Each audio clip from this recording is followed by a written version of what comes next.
अस्सलाम वालेकुम। हम सब ने भारत का इतिहास तो पढ़ा है, लेकिन आज मैं आपको भारत के एक ऐसे हिस्से के इतिहास में ले जा रही हूँ जिसे इतिहास की किताबों ने भी छुपा कर रखा है। जी हाँ, मैं बात कर रही हूँ सेवन सिस्टर्स यानी हमारे नॉर्थ ईस्ट के सातों राज्यों की। हम इतिहास के उन पन्नों को पलटेंगे जिनके बारे में शायद ही आपने कभी सुना होगा। हम जानेंगे कि इन सातों राज्यों को सात बहनें ही क्यों कहा जाता है, इनका पुराना इतिहास क्या है और अंग्रेज़ों से लेकर मुगलों तक इन्होंने इतिहास में क्या रोल निभाया। तो दिल थाम कर बैठिए, क्योंकि आज का ये वीडियो बहुत ही इंटरेस्टिंग होने वाला है। अगर चैनल पर नए हैं तो अभी के अभी सब्सक्राइब बटन दबा दो, क्योंकि ऐसी धमाकेदार वीडियो आपको सिर्फ यही मिलेगी। दोस्तों, सबसे पहले सवाल जो हर किसी के दिमाग में आता है, इन्हें सेवन सिस्टर्स नाम किसने दिया? क्या इतिहास में इन्हें हमेशा से इसी नाम से बुलाया जाता था? जवाब है नहीं। साल 1947 में जब हमारा देश आज़ाद हुआ, तब इस पूरे इलाके में सिर्फ 3 ही मुख्य हिस्से थे, असम, मणिपुर और त्रिपुर। बाकी के जो राज्य आज आप देखते हैं वो सब पहले असम का ही हिस्सा हुआ करते थे, लेकिन वक्त के साथ साथ संस्कृति और लोगों की ज़रूरतों को देखकर असम से अलग करके नए राज्य बनाए गए।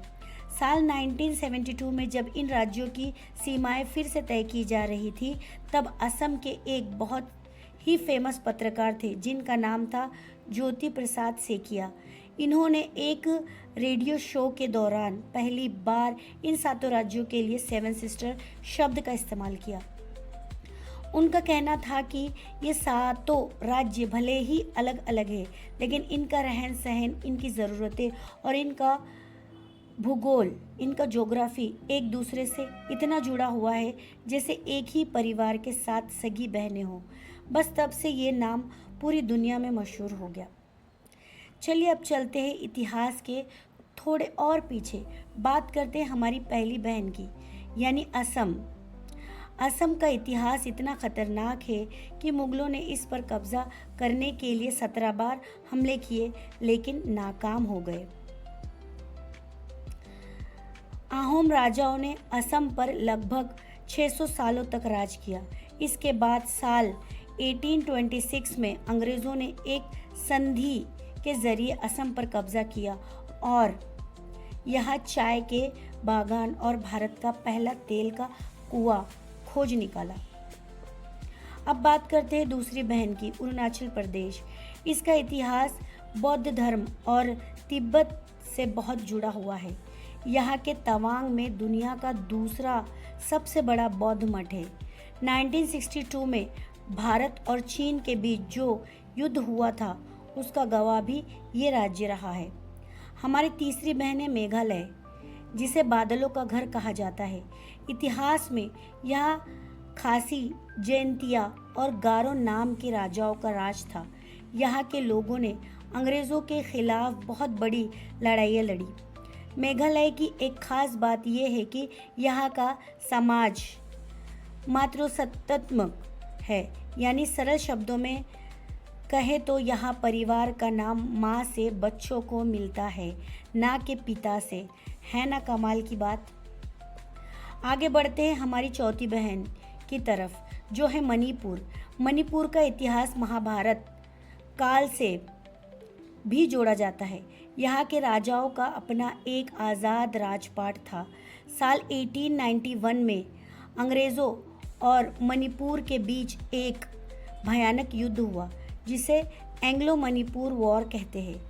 मणिपुर के वीरों ने हार नहीं मानी, लेकिन धोखे से अंग्रेज़ों ने यहाँ कब्जा कर लिया। आज़ादी के बाद 1949 में मणिपुर पूरी तरह भारत का हिस्सा बना। पांचवी बहन है नागालैंड।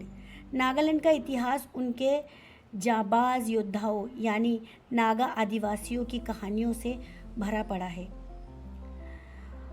वर्ल्ड वॉर सेकेंड के समय नागालैंड का कोहिमा शहर एक बहुत बड़ा युद्ध का मैदान बना था, जहां ब्रिटिश सेना और जापानी सेना के बीच आर पार की लड़ाई हुई। छठी बहन है मिज़ोरम। मिज़ोरम का इतिहास पहाड़ियों और कबीलों का इतिहास है। पहले यहाँ अलग अलग कबीले के चीफ मुख्य राज करते थे। ब्रिटिश काल में यहाँ बहुत सारे बदलाव आए और साल 1987 में ये भारत का एक पूर्ण राज्य बना। और हमारी सातवीं बहन है त्रिपुरा। त्रिपुरा का इतिहास मानकिया राजवंश से जुड़ा है। यहाँ के राजाओं ने सैकड़ों सालों तक राज किया। त्रिपुरा के राजा इतने शौकीन और कला प्रेमी थे कि उन्होंने कोलकाता के विक्टोरिया मेमोरियल जैसे ही एक आलीशान महल पैलेस अपने राज्य में बनवाया था। दोस्तों, अब बात करते हैं एक बहुत ही ज़रूरी और सीक्रेट बात की। क्या आपने कभी सोचा है कि ये सातों राज्य बाकी के भारत से कैसे जुड़े हुए हैं? अगर आप नक्शे को ध्यान से देखेंगे तो पश्चिम बंगाल के पास एक बहुत ही पतली ज़मीन का रास्ता है जिसे सिलीगुड़ी कॉरिडोर कहते हैं। इसे आर्मी और डिफेंस की भाषा में चिकन नेक यानी मुर्गी की गर्दन कहा जाता है।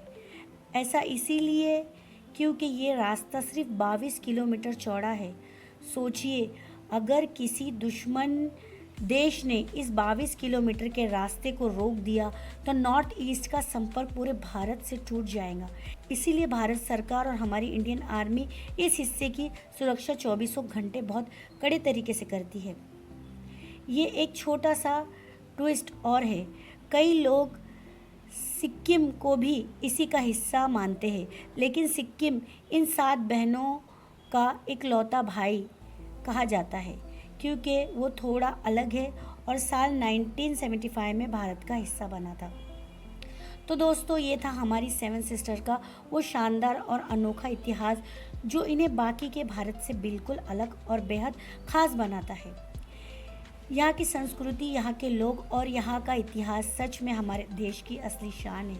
आपको इन सातों बहनों में से किस राज्य का इतिहास सबसे ज़्यादा हैरान करने वाला लगा? कमेंट बॉक्स में ज़रूर बताना। वीडियो देखने में मज़ा आया हो तो इस वीडियो को अपने दोस्तों के साथ जमकर शेयर करो। वीडियो को लाइक करना और चैनल को सब्सक्राइब करना बिल्कुल मत भूलना, ताकि ऐसे ही इन्फॉर्मेटिव और मज़ेदार वीडियो आपको मिलती रहे। मिलते हैं अगले वीडियो में, तब तक के लिए अल्लाह हाफिज़, बाय, टेक केयर।